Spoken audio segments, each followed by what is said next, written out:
Donc je suis là, je suis disponible. Désolée pour ce contretemps. Je suis ravie à tous de vous rencontrer. Donc moi, je suis Colline, je suis une des 6 cofondatrices de Time for the Planet. Et l'idée, je crois, de la présentation d'aujourd'hui, c'est un petit peu vous expliquer ce qu'est Time for the Planet, pourquoi votre entreprise a décidé de vous offrir des bons cadeaux et puis de répondre à vos questions. Ça vous va comme programme? Ouais? Super. Donc, j'imagine que certains d'entre vous ont un petit peu regardé, mais Time for the Planet, c'est un mouvement citoyen, qui veut agir contre le dérèglement climatique. Pourquoi on a fait ça? Nous, on était 6 entrepreneurs, notre vie allait très bien, on avait autour de 30 ans, on gagnait bien notre vie, on avait tous monté des boîtes, dans des sujets qui n'avaient rien à voir avec le développement durable, comme par exemple, moi c'était dans la culture, dans la démocratisation des savoirs, bref, dans plein de sujets différents. Mais ça faisait 2, 3 ans qu'on commençait à lire, les rapports du GIEC, à lire ce que les journalistes disaient sur le tsunami climatique qui nous attend et on commençait à se sentir de plus en plus impuissants, dans notre vie, quotidienne et de plus se sentir très alignés. C'est pour ça qu'on a, tous les 6 quitté nos entreprises. On les a soit revendues, soit on s'en est séparés, en tout cas de la direction opérationnelle, pour créer bénévolement Time for the Planet. Alors d'abord, on s'est demandé quoi faire face à cette urgence climatique. On a un peu lu, on a un peu regardé, on a compris ce que voulait dire, les plus de degrés et que ça voulait pas simplement dire qu'il ferait, 37 au lieu de 35 au bord de la piscine. On a également découvert, qu'on n'avait pas 10 générations pour résoudre le problème, mais seulement une seule pour avoir réussi et pas pour commencer à agir. Sinon, ce qui nous attend n'est vraiment pas très, très sympa. Et une fois qu'on a compris tout ça, on s'est dit: «Bon, qu'est-ce qu'on peut faire?» On a décidé de changer la manière dont on votait. C'est bien, mais ça suffisait pas. Ensuite, on a décidé de changer un peu nos comportements individuels. On a arrêté de prendre l'avion, on mange beaucoup, beaucoup moins de viande et ça a un impact, mais c'est pareil, avant de convaincre 7 milliards d'êtres humains de faire pareil que nous, ça nous semblait un peu difficile. C'est pour ça qu'on a décidé de miser sur un autre levier, qui pour le coup, est vraiment dans nos mains et qui n'a pas besoin d'attendre que 7 milliards d'êtres humains fassent comme nous ou que 192 pays se mettent d'accord. Et donc, on a décidé de miser sur l'entrepreneuriat. Et en plus, ça tombait bien puisque c'était un levier qu'on connaissait, puisque ça fait 10 ou 15 ans qu'on faisait ça tous ensemble. Euh, on a été voir Jean Jouzel, qui est le vice-président du GIEC, et on lui a demandé, qui est le prix Nobel aussi, et on lui a demandé alors qu'est-ce qu'on peut faire. Il nous a dit, bah écoutez, il y a un sujet sur lequel vous pouvez agir, c'est l'innovation. Tout ce dont on a besoin pour rester en dessous de 1,5 ou 2 degrés de réchauffement climatique n'a pas encore été inventé, ou en tout cas n'est pas encore arrivé sur le marché. Et ça, vous pouvez agir dessus parce qu'il y a beaucoup d'innovations qui sont encore coincées dans les laboratoires et qui ne sont pas passées à l'échelle. Or, il faut passer vraiment à l'échelle pour lutter contre le dérèglement climatique. Donc c'est ce qu'on s'est dit qu'on allait faire et on a décidé de créer sur cette base Time for the Planet. Et donc notre mission, elle est très simple. On lève progressivement 1 milliard d'euros pour créer et financer avec cet argent 100 entreprises qui sont uniquement créées dans le but de réduire les émissions de gaz à effet de serre. Les gaz à effet de serre, c'est donc le CO2, le méthane et tout ce qui réchauffe l'atmosphère via ce mécanisme d'effet de serre qui est tout à fait naturel, mais qui est complètement déréglé aujourd'hui et qui nous précipite dans un réchauffement climatique d'une ampleur complètement inédite et extrêmement rapide. Ce qu'on a donc décidé de faire, c'est de chercher toutes les innovations qui participaient à la décarbonation de l'économie, donc à ôter tout ce qui est le CO2 de toutes nos productions. On a donc cherché des innovations à la fois dans le domaine de l'énergie, de l'industrie, du transport, du bâtiment et de l'agriculture, qui sont les 5 secteurs avec le plus d'émissions de carbone et de gaz à effet de serre. Et on a cherché des innovations qui correspondent à 4 leviers, soit produire des biens de consommation ou de services sans émissions de gaz à effet de serre, soit l'efficacité énergétique, puisque 80% de l'énergie qu'on utilise est encore d'origine fossile, il faut en utiliser le moins possible et de la manière la plus efficace, soit tout ce qui est la sobriété, donc c'est avoir des produits qui durent le plus longtemps possible, soit tout ce qui est la captation du carbone, c'est-à-dire prendre le carbone qui est déjà dans l'air et déjà dans l'eau, le transformer en autre chose pour qu'il n'ait pas ce pouvoir de gaz à effet de serre, de réchauffement sur la température. C'est donc ça la matrice, qu'on cherche, les innovations qu'on cherche et on n'est pas forcément sur des innovations très high-tech. On pourrait être sur des innovations aussi, de changement de business model ou bien de low-tech, peu importe. Ce qu'on cherche, c'est des innovations qui vont avoir un impact très rapide à l'échelle mondiale et direct. Par exemple, on ne s'occupe pas des questions de biodiversité, qui sont très importantes, mais qui ne nous concernent pas directement. On ne s'occupe pas du plastique dans les océans, qui sont effectivement très graves aussi, mais qui n'ont pas un impact direct sur le réchauffement.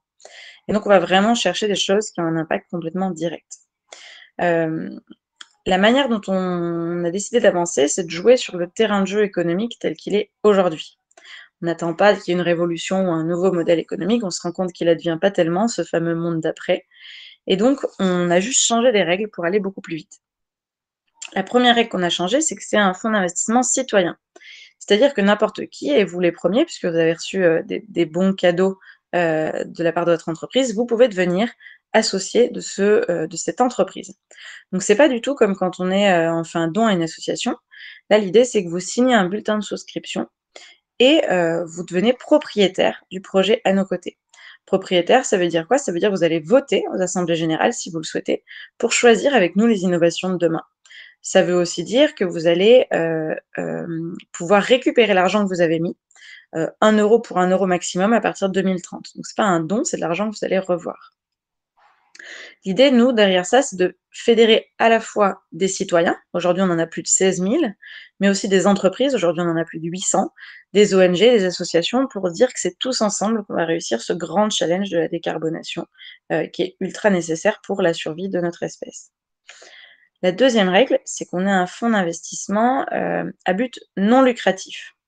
Qu'est-ce que ça veut dire? Ça veut dire qu'on ne fait pas ça pour gagner de l'argent, ni nous, ni vous. Comment on le vérifie? D'abord, on ne distribue pas de dividendes. En général, les entreprises distribuent des dividendes pour rémunérer leurs actionnaires. Nous, on s'est assuré qu'on n'en distribuerait jamais et que tout l'argent sera réinvesti dans les innovations suivantes.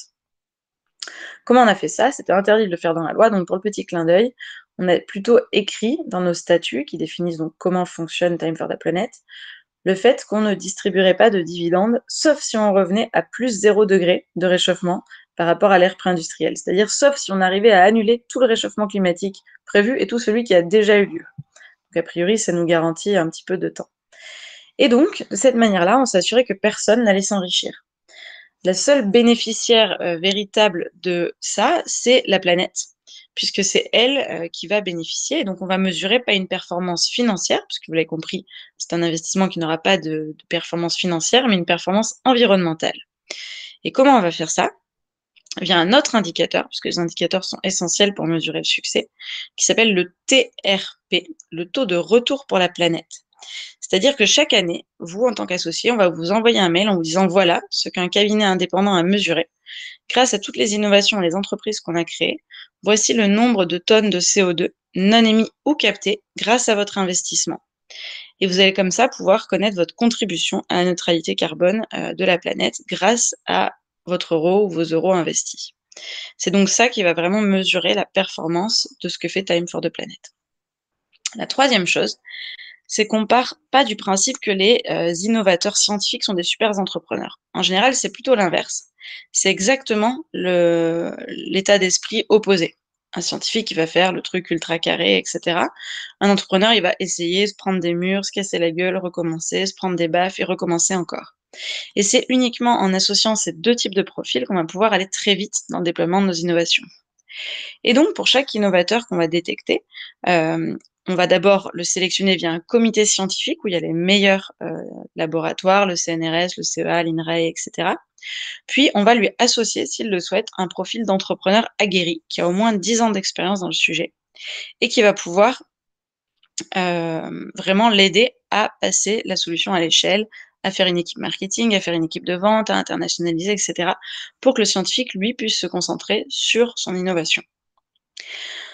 Un quatrième élément qui est vraiment essentiel dans notre modèle, c'est qu'une fois qu'on aura créé l'entreprise, on va mettre l'innovation et la propriété intellectuelle, typiquement un brevet si elle en a, en open source. C'est-à-dire qu'on va dire à n'importe qui sur la planète, tu veux faire exactement la même entreprise, et ben tu sais quoi, viens, il n'y a aucun problème, on va te donner une licence et tu vas pouvoir t'enrichir toi aussi en copiant l'entreprise.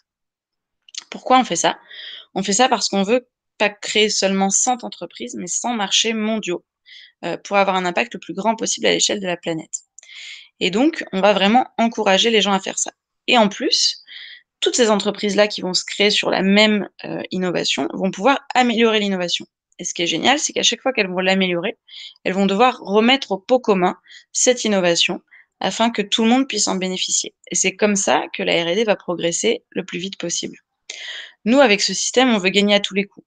C'est-à-dire que soit l'entreprise que nous, on finance réussit et c'est tant mieux, soit la nôtre, elle marche pas très bien pour plein de raisons qui existent quand on lance une entreprise. Mais c'est pas grave du tout parce que, en fait, on aura d'autres entreprises plus habiles, plus rapides, plus chanceuses, qui auront réussi à copier l'innovation et qui la déploieront. Et tout le CO2 capté en Inde, en Chine, en Afrique du Sud ou au Canada, bah, c'est autant de degrés en moins à Paris. Et donc c'est un enjeu vraiment sur lequel on se doit de coopérer. Enfin, le dernier élément qui est important dans notre modèle, c'est qu'on a créé un mouvement citoyen. C'est-à-dire que 10 des associés, donc à peu près 1 500 personnes, ont décidé de rejoindre ce qu'on appelle la galaxie de l'action. Et c'est quelque chose auquel vous pouvez tous participer. Donc il y a une petite formation d'1 heure et puis ensuite, vous pouvez décider de contribuer à la notoriété ou à la levée de fonds du mouvement en faisant plein de choses, en apportant vos compétences. Donc il y en a par exemple qui sont juristes, qui sont designers, qui sont développeurs, qui ont du réseau dans les entreprises. Et il y a des gens qui vont décider ensemble de lancer comme ça des petites actions. Je vais vous raconter un exemple. Il y a un des associés qui nous a dit: «Bah, moi, ce que j'ai fait, c'est que j'ai imprimé des cartes de visite et je suis allé voir la directrice, marketing de JC Deco et je lui ai proposé de nous aider bénévolement en nous offrant des affiches» et elle a dit oui. Et donc il nous appelle en disant: «Bah, voilà, il faut donner d'ici lundi 1 000 affiches parce qu'on a 1 000 affiches gratuites, déployées par JC Deco». C'est quelque chose que nous, on n'aurait jamais obtenu juste tous les 6 parce qu'on a plein d'autres choses à faire, mais que, cet associé a réussi à obtenir pour le mouvement et qui a permis de nous déployer largement. Et puis il y a un dernier élément qui est intéressant quand on a un mouvement citoyen, c'est que dès qu'on a une innovation et qu'on a des entreprises, des citoyens et cetera, les innovations vont pouvoir se déployer beaucoup plus rapidement. Je vous donne un exemple, les climatiseurs. Les climatiseurs, ils ont des gaz à l'intérieur qui sont extrêmement nocifs pour la planète, qui ont un pouvoir de réchauffement immense. Si jamais on découvre un climatiseur sans ces gaz-là, puisque de toute manière on aura besoin de climatiseurs puisqu'il va faire beaucoup plus chaud, eh bien on va avoir à la fois dans nos associés des gens capables de le produire à grande échelle, des gens capables de le distribuer à grande échelle, comme Leroy Merlin par exemple, et puis surtout beaucoup de consommateurs finaux, aujourd'hui 16 000 mais bientôt 50 000, 100 000, 1 million, de gens qui auront voté en faveur de cette innovation et qui du coup, quand ils se demanderont s'ils vont acheter un climatiseur ou pas, vont aller pouvoir se dire: «Bah, j'ai financé cette innovation, ça tombe bien, j'ai besoin d'un climatiseur, je vais soutenir cette marque». Et donc, nos innovations vont se déployer très, très largement et le plus vite possible, d'abord à l'échelle française en ce moment, mais très vite à l'échelle internationale. Voilà en quelques mots ce que fait Time for the Planet. Alors je sais que c'est assez dense et qu'il y a beaucoup de concepts. Pour vous donner une idée de là où on en est, aujourd'hui, on a créé il y a 1 an et 3 mois. Aujourd'hui, on a rassemblé, alors pas tout à fait le milliard, mais presque. On est à 2,4 millions rassemblés auprès de 16 000 associés et on a constitué notre comité scientifique. Nos enjeux maintenant pour l'année qui vient, cette année 2021, c'est de rassembler 10 millions d'euros, de créer nos 3 premières entreprises, et donc la première assemblée générale qui propose, de financer la première entreprise aura lieu en juin et donc tous ceux qui sont devenus associés pourront voter à nos côtés, et puis de préparer l'internationalisation du mouvement. Voilà quelques mots de présentation de Time for the Planet. Quel rapport avec votre entreprise? Eh bien, votre entreprise, a trouvé, Time for the Planet, séduisant et a décidé de vous offrir la possibilité, l'opportunité de devenir associé en vous offrant à chacun 10 actions Time for the Planet. Vous avez donc dû recevoir un email, qui s'appelait, je crois que c'est «Valide tes actions offertes par ton entreprise» ou quelque chose comme ça. Au sein duquel il y a une petite présentation de Time for the Planet et puis il y a un lien personnalisé que vous pouvez suivre et en moins de 2 minutes en ligne, activer vos, 10 actions, voire éventuellement, si vous avez envie de vous investir davantage, augmenter la mise et rajouter aussi vous-même, de l'argent supplémentaire. Vous recevez derrière un bulletin de souscription à nous retourner signé, ce que la plupart d'entre vous ont fait, et vous êtes du coup, associé de Time for the Planet et vous faites partie du mouvement. Je crois que sur l'entreprise, il y en a à peu près aujourd'hui la moitié, qui a déjà activé, ses actions et bravo à vous. Et puis il y en a une autre moitié qui l'a pas encore fait donc, bah, je vous encourage vivement à le faire. Ça ne vous coûte pas d'argent, au mieux vous récupérerez même les 10 € qu'on vous a offerts en 2030, mais surtout vous permettrez d'agir pour la planète, via, bah, l'offre qu'a décidé de vous faire votre entreprise. Voilà, j'ai beaucoup parlé. Ce que je vous propose maintenant, c'est d'ouvrir une session de questions-réponses, puisque c'est un modèle pas très simple et je suis sûre que vous avez déjà 1000 questions. Donc je vous écoute. Alors je suis désolée, je suis toujours sur mon téléphone, mais je vous entends. Donc allez-y, envoyez-moi vos petites questions, ou alors si quelqu'un peut me lire, parce que du coup j'ai pas accès au chat, les questions qui ont été posées, ça m'intéresse aussi.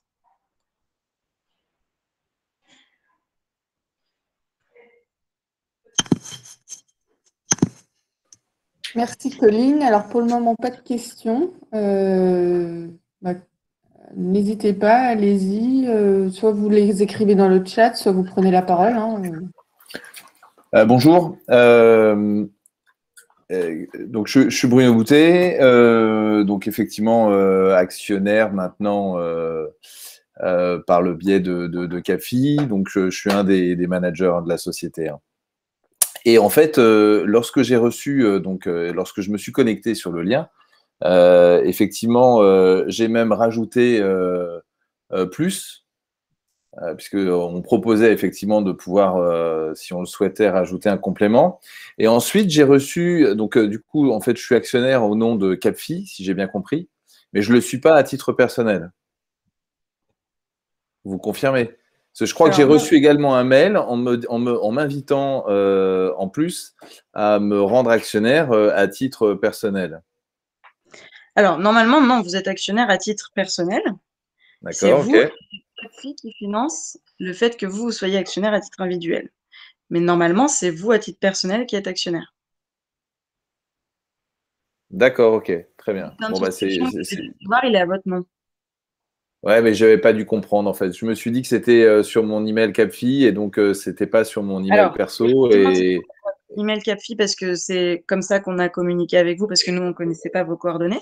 Mais ça ouais, veut dire que c'est quand même vous, à titre personnel, qui l'êtes. Ensuite, sur votre espace personnel que vous pouvez compléter, vous pouvez changer et mettre un email personnel si vous préférez que ce soit pas l'email de non. l'entreprise. Ça, Moi, ce c'est qui vous. m'intéressait, c'était d'être actionnaire. Il n'y a pas de problème que je sois à titre perso ou Capfi, c'est pareil. Mais voilà, Non, non, vous c'était. l'êtes à titre. Je voulais juste comprendre en fait, Ouais, effectivement. c'est Capfi qui vous l'offre, mais c'est vous, à titre personnel, qui l'êtes. Ok, ça marche. Est-ce qu'il y a d'autres questions?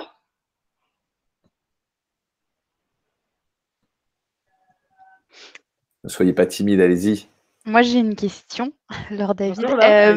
Je me demandais un peu comment ça se passait pour la détection des innovations, enfin toute la partie en fait en amont, comment vous identifiez quelles innovations, comment peut-être vous favorisez les innovations dans ce sens-là. Enfin voilà, ce process-là, comment ça se déroule? Alors, ça se déroule en plusieurs phases. La première étape, c'est que plus on est connu, plus les gens postulent sur notre site. Donc on a un espace sur notre site où les gens, depuis fin décembre, mettent en ligne leur innovation. Donc on a reçu déjà plus de 365 innovations. Ils vont remplir un petit questionnaire, ils vont fournir, des articles de presse, leur dossier de présentation, leur pitch et cetera. Ensuite, on a plus de, 1 500 évaluateurs et vous pouvez en faire partie si vous le souhaitez. Il faut suivre une petite formation. Donc c'est des gens qui se sentent compétents sur le sujet, qu'on va former à l'analyse de 6 critères. Donc il y a comme critère, par exemple, l'impact, est-ce qu'il y a des externalités positives ou négatives, par exemple sur la biodiversité, des choses comme ça. Est-ce que c'est un projet global ou un projet seulement local? Bref, on va avoir ces 1500 personnes qui vont analyser. Donc chaque innovation qui est disponible sur une plateforme est analysée en moyenne par entre 30 et 100 ou 200 évaluateurs sur chacun de ces aspects. Ça va permettre de faire émerger via l'intelligence collective, les meilleures innovations, qui ne sont pas là jugées sur leur aspect scientifique, mais vraiment sur est-ce qu'elles rentrent dans notre périmètre ou pas. Une fois que ça s'est fait, derrière, les meilleurs, les 10 meilleurs, tous les 3 mois, sont présentés à un comité scientifique, le comité dont je parlais tout à l'heure, avec des représentants des grands laboratoires, qui ont 1 mois pour utiliser leur réseau et enquêter pour savoir si ces innovations sont assez robustes et solides d'un point de vue scientifique. Ils peuvent à ce moment-là échanger avec l'innovateur, etc. À l'issue de ce comité scientifique, on va en retenir une, enfin même peut-être 0, 1, 2, 3 ou 4 sur les 10, qui vont passer à l'étape suivante, qui est une étape de test marché. Donc comment on fait ça? On fait ça, nous, comme si le produit existait déjà. Et donc, soit on va essayer de le vendre sur internet, soit on va essayer appeler tous les grands groupes qu'on connaît pour voir si on arrive à décrocher des rendez-vous avec cette proposition de valeur, pour voir si c'est quelque chose que le marché attend et qui serait utile, ou bien si c'est quelque chose complètement à côté de la plaque. Si on se rend compte qu'il y a une vraie demande, alors on va passer à la création de l'équipe. Et donc, la création de l'équipe, on va trouver un entrepreneur aguerri et le proposer à l'innovateur et on va les faire travailler ensemble pendant 3 mois. Et l'un de nous 6 va également, à ce moment-là, aller travailler avec eux pour voir comment ça se passe dans l'équipe. Est-ce qu'ils sont assez forts? Est-ce qu'ils travaillent bien ensemble? Est-ce qu'ils ont vraiment le potentiel de changer le monde? Tout ça. Et à l'issue de ça, nous, on prépare une note ultra pédagogique, des petites vidéos, etc., à destination de l'ensemble de nos associés. Et on va leur proposer de voter contre ou pour cette innovation lors d'une grande assemblée générale. Donc, ce n'est pas nous qui avons le dernier mot. Et à l'issue de ce vote, si le vote est positif, alors on va investir entre 1 million d'euros et 2 millions d'euros pour le premier tour. Et puis ensuite, ils pourront revenir solliciter de l'argent et on financera jusqu'à 10 millions d'euros chacune de ces innovations. Je ne sais pas si ça répond à ta question. Si, complètement. Super, merci beaucoup. Super. Est-ce que vous avez d'autres questions? Oui, moi j'en ai une autre. Est-ce que vous avez d'autres sociétés qui, comme Capfi, ont entrepris cette démarche? Alors, on a plus de 800 entreprises qui nous ont rejoints, absolument. Et sur ces entreprises-là, je dirais qu'il y en a une quinzaine ou une vingtaine peut-être qui ont décidé d'offrir des actions à leurs salariés. Donc, nous, on aime bien parce que ça permet d'aligner un petit peu le discours de l'entreprise avec l'envie des collaborateurs. On a aussi des entreprises qui en ont offert à leurs clients, beaucoup. Ça, c'est quelque chose qui se fait pas mal. Et après, la plupart des entreprises investissent en direct, sans offrir la possibilité à leurs collaborateurs d'avoir des actions. Donc, vous faites plutôt partie des chanceux. L'entreprise a eu la bonne idée de vous faire bénéficier directement à titre individuel de ces actions, tout en supportant le coût elle-même. D'accord, merci. Et comment on pourrait, est-ce que vous nous autorisez à communiquer de telle sorte à justement étendre indirectement, enfin faire la promotion entre guillemets de Time for the Planet auprès de nos clients, comme on l'a fait auparavant avec une association, j'imagine qu'Isabelle a dû vous en parler, qu'on a créée il y a une dizaine d'années, qui s'appelait Un jour un homme, un arbre, et qu'on a communiqué. On est très à cheval, nous, effectivement, sur en tout cas les mesures qu'on peut apporter pour protéger la planète. Donc, est-ce que vous nous autorisez à communiquer en tant qu'actionnaire? Vous êtes tout à fait libre de communiquer de toutes les manières que vous voulez. Vous pouvez en parler sur LinkedIn, vous pouvez en parler aux clients, vous pouvez le rajouter dans vos supports. Il y en a même qui l'ont rajouté dans leur signature de mail. Okay. Donc, c'est tout à fait libre. Plus vous communiquez, mieux c'est pour nous. Donc ça, c'est de manière vraiment spontanée. La deuxième chose, c'est que si certains d'entre vous sont intéressés pour rejoindre la galaxie de l'action et monter des actions plus conséquentes pour nous aider à gagner en notoriété, c'est tout à fait aussi possible. Et donc ça, il y a un lien sur notre site internet où vous pouvez aller sur une petite formation d'1 heure et ensuite rejoindre tous les autres qui s'activent déjà. Ou alors, vous pouvez juste décider de faire des choses en interne dans l'entreprise, entre gens motivés, et réfléchir à effectivement quels sont vos actifs. Est-ce que c'est plutôt des clients? Est-ce que vous avez plutôt des agences? Est-ce que c'est plutôt vos fournisseurs? Est-ce que vous pouvez changer la signature de votre mail? Est-ce que vous pouvez faire une communication plus large en disant voilà, notre entreprise est devenue associée, si ça vous intéresse, n'hésitez pas à regarder. Tout ça est très libre. C'est vous qui connaissez le mieux votre impact possible et quels sont vos canaux à privilégier. Donc, surtout, n'hésitez pas, c'est fait pour. Super, merci. Est-ce que vous avez d'autres questions?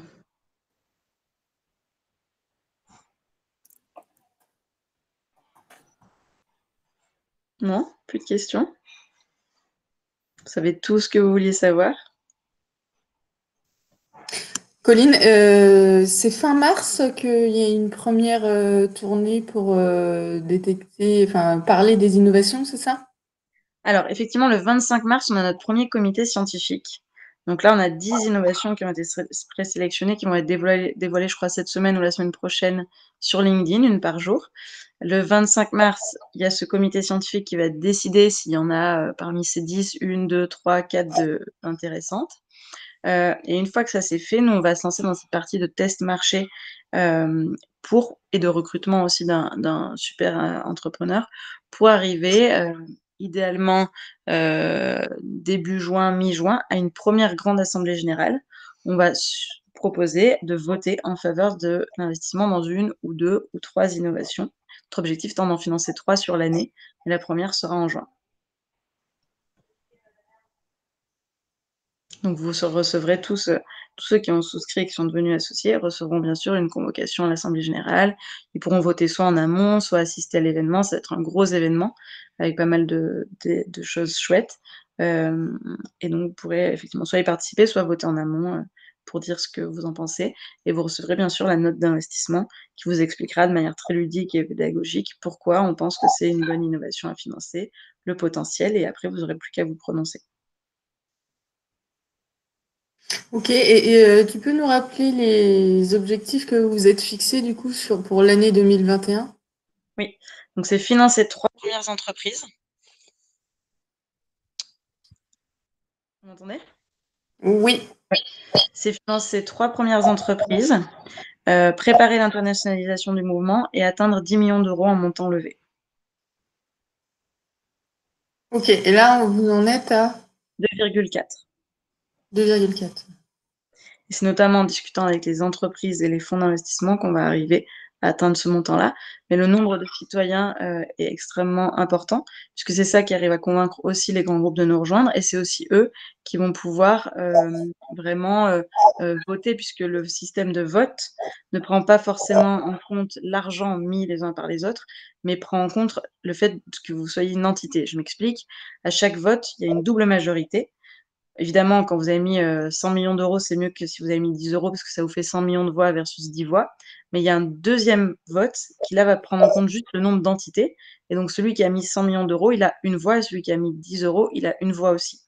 Et donc, l'argent viendra toujours plus des grosses entreprises, mais le nombre de citoyens sera toujours plus important. Et c'est ça qui garantit que eh bien, ça va dans le bon sens et que si quelqu'un a mis 100 millions d'euros, on ne devienne pas son joujou et qu'au contraire, son argent puisse être utilisé, mais que ce soit la majorité des citoyens qui décident dans quoi on investit.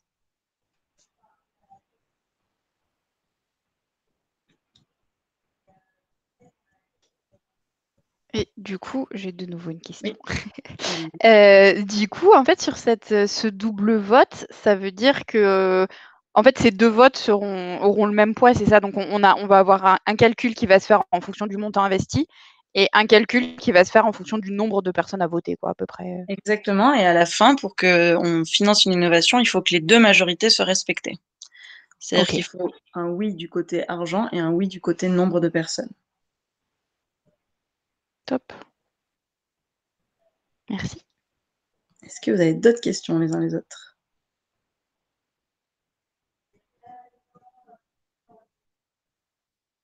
Non? Bon, bah écoutez, je suis ravie en tout cas de discuter avec des associés ou futurs associés. N'hésitez pas à en parler à vos collègues, à les encourager à activer. Il n'y a aucun risque pour vous, ça j'aurais peut-être dû commencer par ça, à devenir associé, puisque c'est pas comme si vous alliez perdre de l'argent puisque l'argent est offert par Capfi. Au mieux, vous allez en gagner parce qu'à partir de 2030, on essaiera de rendre 1 euro pour 1 euro investi. Et vous n'avez pas de risque juridique associé puisqu'on est structuré en commandite par action. C'est une forme d'entreprise qui fait que les risques sont portés par les commandités, à savoir nous six, c'est que vous êtes actionnaire commanditaire, et donc il n'y a pas de risque juridique à être associé. Si on faisait n'importe quoi avec l'argent, personne ne pourrait venir vous chercher. Donc il n'y a pas de risque, il ne peut y avoir que des bénéfices. Vous pouvez également vous impliquer de manière très variable. Il y a des gens qui vont juste activer le bon cadeau et c'est tout. Il y a des gens qui vont activer le bon cadeau et vont voter aux assemblées générales et c'est tout. Il y a des gens qui vont activer le bon cadeau, voter aux assemblées générales, en parler autour d'eux, essayer de faire des choses dans l'entreprise, rejoindre la galaxie de l'action, s'investir plusieurs heures par semaine, certains, pour devenir bénévoles. Tout ça est très libre, évidemment. On comprend tout à fait les contraintes des uns et des autres, donc c'est uniquement en fonction de votre envie, du temps disponible. Mais le truc le plus simple, c'est juste d'activer les actions et vous allez recevoir quelques mails et si vraiment vous n'avez pas le temps, vous n'êtes même pas obligé de les lire. Donc il y a vraiment plein de niveaux d'investissement de votre part. Mais ce serait dommage de ne pas en bénéficier puisque encore une fois, il y a aucun risque et au mieux, vous récupérez même 10 € dans 10 ans, donc c'est jamais perdu et puis vous allez pouvoir participer, à ce mouvement qui est quand même assez enthousiasmant des citoyens qui passent à l'action via l'entrepreneuriat et l'innovation pour la planète.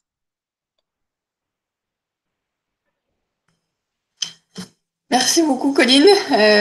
S'il n'y a pas d'autres questions, on ne va pas prendre le temps des uns et des autres.